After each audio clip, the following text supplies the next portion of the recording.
ကဲဒီနေ့တော့ရက်စစ်ကားလောကမှာတော်တော်လေးလှုပ်လှုပ်ခက်ခက်ဖြစ်နေတဲ့ကားတစ်စီးအကြောင်းပြောကြအောင်အဲ့ဒါကတော့ BYD Dolphin ပါပဲဟုတ်တယ်ဒါကနောက်ထပ် EV တစ်စီးပဲလို့ထင်နိုင်ပေမဲ့အထူးသဖြင့်မျိုးပြနေထိုင်မှုပုံစံအတွက်တော့လုံးဝကို game changer တစ်ခုလို့ပြောလို့ရတယ်ကဲဘာလို့လဲဆိုတာအတူတူကြည့်လိုက်ကြအောင်ဒါဆိုစဉ်းစားကြည့်အောင်မြို့ပြတစ်ခုအတွက်အကောင်းဆုံး EV ကားတစ်စီးဆိုတာဘယ်လိုဖြစ်တင်လဲအရွယ်စားကအဓိကလားဒါမှမဟုတ်တစ်ခါအားသွင်းရင်မောင်းနိုင်တဲ့အကွာဝေးလားတခါချက်တည်ရောရှိသေးလားအခုဒီ Dolphin ကားကအဲ့ဒီမေးခွန်းတွေကိုဘယ်လိုဖြေရှင်းထားသလဲဆိုတာကြည့်ကြတာပေါ့ဒီကားရဲ့အကြောင်းကိုအပိုင်း9ပိုင်းခွဲပြီးကြည့်တော့မယ်နော်သူ့ရဲ့ဆွဲဆောင်မှုရှိတဲ့ဒီဇိုင်းကနေစပြီးတော့အတွင်းမှာပါတဲ့ smart ကြတဲ့နည်းပညာတွေထိပါပြီးတော့အဲ့ဒါတွေအားလုံးပေါင်းလိုက်တဲ့အခါမှာဘယ်လိုမျိုးထူးခြားတဲ့မောင်းနေမှုအတွေ့အကြုံကိုပေးနိုင်တယ်လဲဆိုတာကိုအသေးစိတ်ကြည့်တော့မှာပါကဲပထမဆုံးအပိုင်းကိုဆက်လိုက်ကြအောင်ဟုတ်ပြီပထမဆုံးအနေနဲ့အပြင်ဘက်ဒီဇိုင်းကိုအရင်ကြည့်အောင်သူ့ရဲ့ဒီဇိုင်းနောက်ကွယ်မှာဘယ်လိုအတွေ့အခေါ်တွေရှိနေမလဲဒီတော့ပြိုင်ဆိုင်မှုများတဲ့ဈေးကွက်ထဲမှာဘဲချက်ကသူ့ကိုတခြားကားတွေနဲ့မတူပဲထင်ရှားနေစေရလဲစိတ်ဝင်စားစရာပဲနော်သူ့ဒီဇိုင်းကတော်တော်လေးဟန်ချက်ညီတယ်တစ်ဖက်မှာကြည့်ရင်ချောမွေ့ပြီးကွေးညွတ်နေတဲ့ကိုယ်ထဲလိုင်းတွေကမြင်ရတာရင်းနှီးဖော်နေတဲ့ခန်းစားချက်မျိုးပြီးတယ်ဒါပေမဲ့နောက်တစ်ဖက်မှာကျတော့သူ့ရဲ့ LED ရှေ့မီးကြီးတွေကအနာဂတ်ဆန့်ပြီးငါကခစ်ရှစ်ပြည့်နေတယ်ဆိုတဲ့ပုံစံမျိုးပြနေတယ်အဲ့တော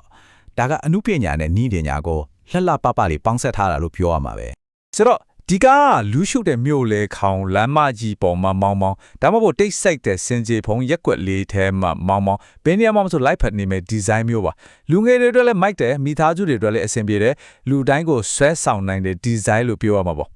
ကဲအပြင်ပိုင်းကနေအတွင်းခန်းတဲ့ကိုဝင်ချကြရအောင်ဒီနေရာမှာတကယ်ကိုအားတင်းဆရာစောင့်နေတာဒီလောက်ကွန်ဘတ်ဖက်တဲ့ကားလေးတစ်စီးထဲမှာနေရာကိုဘလာတောင်ကြဲကြဲဝဝဖန်တီးပေးထားတယ်လဲဆိုတာတော်တော်လေးအထင်ကြီးဖို့ကောင်းပါတယ်အပြင်ကကြည့်ရင်တိတိလေးလို့ထင်ရပေမဲ့အတွင်းထဲကိုဝင်လိုက်တာနဲ့ဝိုးခနဲ့ဖြစ်သွားစေတယ်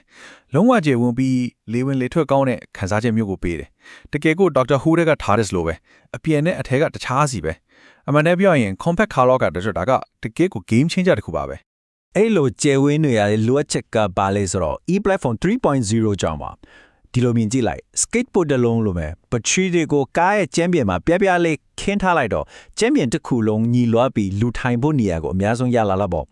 အရန်ရိုးရှင်းတယ်ဒါပေမဲ့အရန်ကိုထက်မြက်တဲ့ဒီဇိုင်းပဲပြီးတော့ထိုင်ကုန်တွေကလည်းတင်တိုက်ပေါ်မှာထိုင်နေရတယ်လို့ပဲအရန်ကိုတက်တုံးတက်တာရှိတယ်လက်နဲ့ထိတွေ့ရမယ့်နေရာတိုင်းမှာလည်းနူးညက်လက် PC တွေပဲသုံးထားတော့အတွင်းခန်းတစ်ခုလုံးက premium ကားတစ်စုလိုခန်းစားရတယ်တကယ်ကိုဇိမ်ရှိတဲ့အတွေ့အကြုံကိုပေးပါတယ်ဟုတ်ပြီအပြင်ဒီဇိုင်းနဲ့အတွင်းခန်းအကြောင်းတွေပြောပြီးပြီဆိုတော့အရေးကြီးဆုံးအပိုင်းကိုရောက်လာပြီအဲ့ဒါကတော့မောင်းရတာဘယ်လိုခံစားရတယ်လဲဆိုတာပါပဲကဲလမ်းပေါ်ထွက်ပြီးမောင်းကြည့်အောင် accelerator ကိုနင်းလိုက်တာနဲ့ကိုချက်ချင်းအားကောင်းတဲ့6ကဝျေားကနေထွက်လာတုံးပြန်ဦးကအယားမြန်တော့မြို့ထဲမှာကားကြောတွေကြားထဲမောင်းရတာတကယ်ပျော်စရာကောင်းတယ်ပြီးတော့လုံးဝတိတ်ဆိတ်နေတာပဲ engine သားမရှိတော့လေးထဲမှာ short တိုက်ပြီးတောင်းနေရတယ်လို့ပဲတကယ်အောင်ညင်းညောင်းတယ်ဒါပေမဲ့ဒီလိုမောင်းနေမှုကောင်းမွန်တာရဲ့နောက်ွယ်မှာဘာရှိနေမလဲသူ့ရဲ့အထင်ကြီးစရာစွမ်းဆောင်ရည်နဲ့ဘေးကင်းလုံခြုံမှုရဲ့လျှို့ဝှက်ချက်ကဘာဖြစ်မလဲကဲဒီ Dolphin ကိုလဲပတ်စေတဲ့နိပညာပိုင်းကိုနည်းနည်းအသေးစိတ်ကြည့်လိုက်ကြအောင်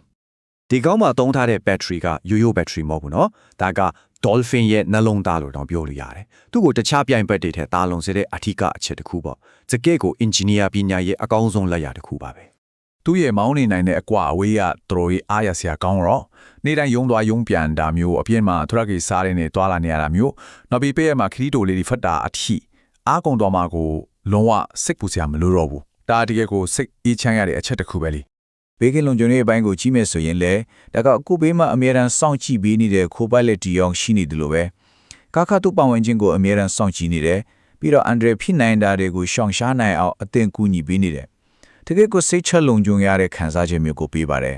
ကဲဒီချက်ဒီအားလုံးကိုခြုံပြီးကြည့်လိုက်နေဘလို့အထိပေထွက်လာမလဲဒီ Dolphin ကားကနေစဉ်ဘွားလဲကိုဘလို့အဝင်ခွင့်ကြဖြစ်လာနိုင်မလဲ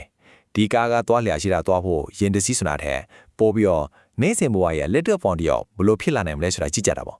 Dolphin ကိုရွေးချယ်လိုက်တာဟာကားကောင်းတစ်စီးပိုင်ဆိုင်လိုက်ရုံပဲမဟုတ်ဘူးဒါကကိုယ့်ရဲ့အနာဂတ်အတော်ရောကဘာကြီးရဲ့အနာဂတ်အတော်ပါလှုပ်လိုက်တဲ့ထင်မြတ်တဲ့ယဉ်ကျေးမှုနာမှုတစ်ခုပဲဆိုတော့ဒါကနှစ်ဦးနှစ်ဖက်အကျိုးရှိတဲ့ win-win situation တစ်ခုပေါ့ ဒါကြောင့် BYD Dolphin ဆိုတာက entry level EV ဒါမှန်တစ်စီးမဟုတ်တော့ပါဘူးဒါက compact car တစ်စီးဘယ်လောက်အထိကောင်းနိုင်တယ်လဲဆိုတာကိုအတိတ်ပဲအသက်ဖွင့်ဆိုပေးလိုက်တဲ့ပြည့်စုံတဲ့ package တစ်ခုဖြစ်နေပါပြီ